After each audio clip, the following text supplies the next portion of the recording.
Gente, vamos lá. Essa semana a gente está falando sobre o masoquismo, os campos de provocar sofrimento na gente mesmo, né?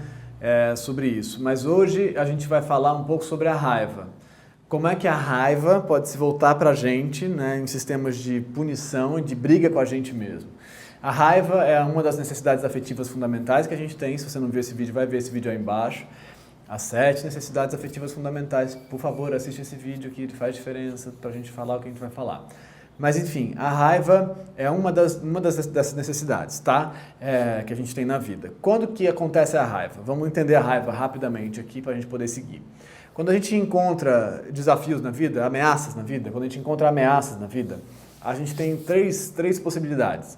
2 delas estão ligadas ao medo, né, que é fugir, necessidade de fugir, ou se defender, né, assim, se esconder, né, então fugir ou se esconder, e uma outra é brigar, né, enfrentar. Então, dependendo da ameaça com a qual a gente se depara, a gente ativa essas 2 respostas possíveis, tá? São respostas meio padrão, assim, que estão ligadas a um pedacinho do cérebro lá, um lugar que dá essas 2 saídas, assim, para esse negócio. Ao longo da vida isso tudo vai se complicando mais e as maneiras, os lugares onde a gente vai encontrando as ameaças, que ameaças que são possíveis de enfrentar e de brigar e quais que são você tem que fugir, como é que isso vai acontecendo, isso vai variando muito de pessoa para pessoa, obviamente, né? E tem umas modalidades assim um pouco mais complexas, que são quando a gente põe a conta do problema na gente mesmo, né? O que isso quer dizer? A ambivalência fundamental, já falamos muito dela aqui, né? Vamos voltar para a ambivalência fundamental, né? Assim, você então tem uma necessidade de ser acolhido lá atrás, né? Pela sua mãe. Só que ela não te acolhe, você sente raiva. Raiva de quem? Dela. A ela mesmo que tem que te acolher. Você não pode brigar com ela, senão você diminui sua chance de ser acolhido. Então, quando você briga, você percebe que ela ficou insatisfeita, você se sente mais tenso, né? Mais assim, culpado, né? Porque você brigou com ela, você bebê, na sua versão bebê. Você brigou com ela e tal, cara, ficou muito ruim, então não posso fazer isso. Então, como é que eu faço? Estou com raiva dela, né? Então, aí você briga, ela se afasta mais de você e você fica... O que foi que eu fiz? Aí você fica com raiva de quem? Que fez ela se afastar? De você mesmo, né? Não sei se vocês já viram crianças que falam que idiota que eu sou muito burro. A gente mesmo continua falando isso na vida várias vezes. A gente se irrita com a gente mesmo, porque a gente causou sofrimento pra gente mesmo, entendeu? Então pensa aí. Vamos lá, vamos pensar. Então você tem uma coisa que você precisava muito, né? Você tem uma coisa que você precisava muito conseguir, nesse caso era a mãe, né? E aí você não conseguiu, você falhou nessa sua tentativa. E aí com quem que você se irrita com essa falha? Então, quem que te afastou da sua necessidade? Então, nesse sentido, quem que te atrapalhou o seu percurso? Quem que foi o seu obstáculo nesse percurso? Você mesmo, né? Você mesmo que não conseguiu sustentar aquela relação. Você mesmo que não conseguiu sustentar aquele emprego. Você mesmo que não consegue ser o melhor filho que você deveria ser para sua mãe, né? Você mesmo. Então, de quem que você tem raiva? De você mesmo, né? Então, os campos de depressão, como a gente falou muito também já aqui nesse canal, ou pelo menos um pouco a gente já falou sobre isso.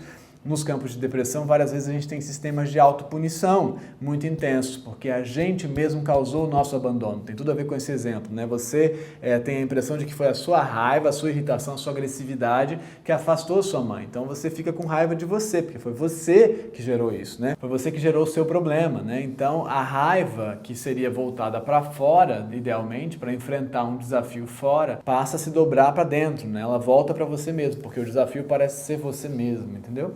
Então, isso é um dos modelos que a gente tem de experiência de autopunição, né? De autopunição, ligada à raiva, ligado diretamente à raiva. Eu tenho raiva de mim por não ter conseguido ser capaz de, né? Eu tenho raiva de mim por não ter passado naquela prova. Eu tenho raiva de mim por não ter passado naquela entrevista de emprego. Eu tenho raiva de mim por não ter conseguido sustentar aquele relacionamento. Eu sou horrível mesmo, eu não mereço ser amado, eu não mereço nada, eu sou a pior coisa do universo. E aí isso vai se intensificando, né?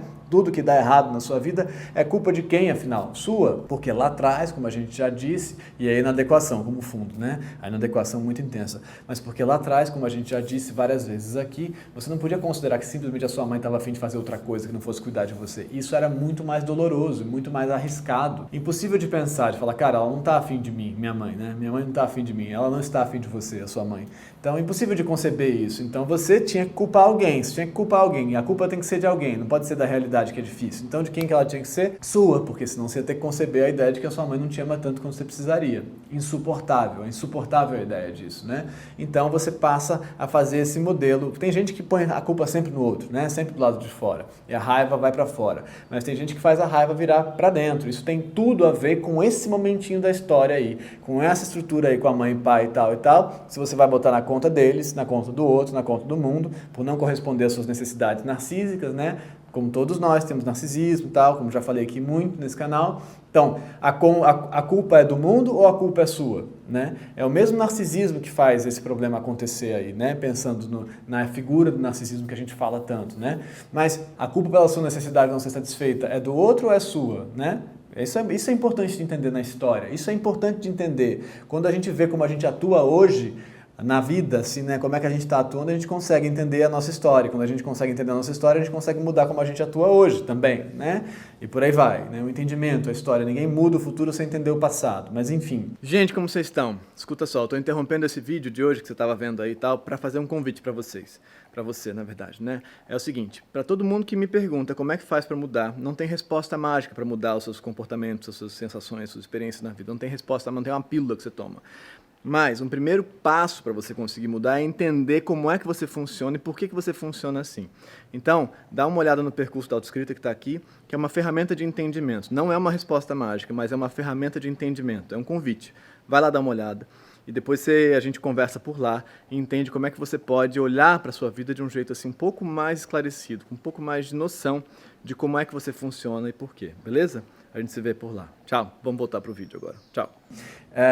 Então você consegue entender que talvez seja voltando essa raiva para dentro de você e se punindo e se castigando por uma impossibilidade de reconhecer a realidade. Que talvez a realidade seja mais difícil do que você gostaria, talvez você não tenha tanto amor quanto você precisaria ter, entendeu? É muito difícil de reconhecer isso. E aí a gente se pune, a gente briga com a gente mesmo, porque a gente é o problema. A gente que gerou essa nossa condenação de não ter nossa necessidade satisfeita. Então a gente se condena. E aí a gente vai então amanhã pensar um pouco, acho que deu para entender, né, essa estrutura. Me digam aí se deu para entender o que eu estou querendo dizer, assim. Como que você passa a brigar com você mesmo, porque você mesmo foi o culpado, o responsável por não ter satisfeito o que você precisava, não ter conseguido o que você precisava. E amanhã a gente vai então começar a pensar sobre figuras de castigo, né, de castigo e de alívio da culpa, tá? Pensar isso nas relações, assim, e como que a gente se castiga para tentar aliviar a culpa. Pensar um pouco sobre isso amanhã, tá bom? Tchau, gente. Bom dia para vocês. Até amanhã. Tchau.